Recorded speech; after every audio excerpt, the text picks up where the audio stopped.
পশ্চিমা সাংবাদিকদের সব খারাপ। যখন পশ্চিমা সাংবাদিকরা কোনো সমালোচনা করে, আমেরিকা ইউরোপের সাংবাদিকরা ভুল ধরায় দিলেই বাংলাদেশের সরকারের যেই থাকে ওরে আমেরিকার পিন্ডি কি কম চটকায় ছিল আওয়ামী লীগ।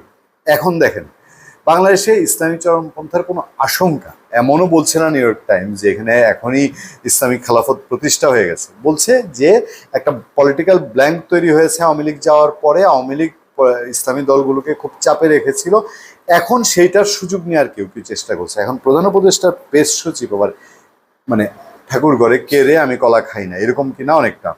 তিনি দেখেন বলছে যে বাংলাদেশে কখনো ইসলামী চরমপন্থার উত্থান হয়নি এবং ভবিষ্যতেও এমন কোনো সম্ভাবনা নেই বলে মন্তব্য করেছেন প্রধান উপদেষ্টা প্রেস সচিব শফিকুল আলম। মানে অনেকটা একেবারে যে টিয়া পাখি দিয়ে হাত গণনা করে না বইলা দেয় নিশ্চিত, এই অনেকটা এইরকম। ভবিষ্যতে কেমন হয়? এখন নাই। আচ্ছা এখন নাই, ভালো কথা। অতীতে ছিল না, উনি কিভাবে লেখেন অতীতে যা যা ঘটনা সবই কি যে বাংলা ভাই থেকে শুরু করে সবই কি বানোয়াট? সবই কি শেখ হাসিনার এটা বানোয়াট নাচন কুর্দন নাকি কিছু ছিল? আচ্ছা আমি আর শেখ হাসিনার আমলে অন্যগুলো না হয় আপনারা বলেন, সেগুলো আমি বাদ দিলাম।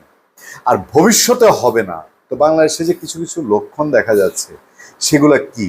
এগুলা কি থামাতে পারছেন? এই যে এখনো তো নাটক বন্ধ হয়ে গেল। শফিকুল আলম যেদিন পোস্ট দিচ্ছেন তার আগের দিনও বাংলাদেশে নাটক মঞ্চস্থ হওয়া বন্ধ হয়েছে। ধর্মীয় কারণে না, পুলিশ বলছে এটা রাজনৈতিক কারণ। হ্যাঁ, একটা নাটক তো বন্ধ হয়নি।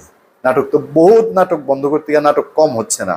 লালন উৎসব বন্ধ, বসন্ত উৎসব বন্ধ, মাজারে ভাঙচুর, ফুটবল খেলা বন্ধ। তো আর কি বাকি আছে বোঝানোর জন্য?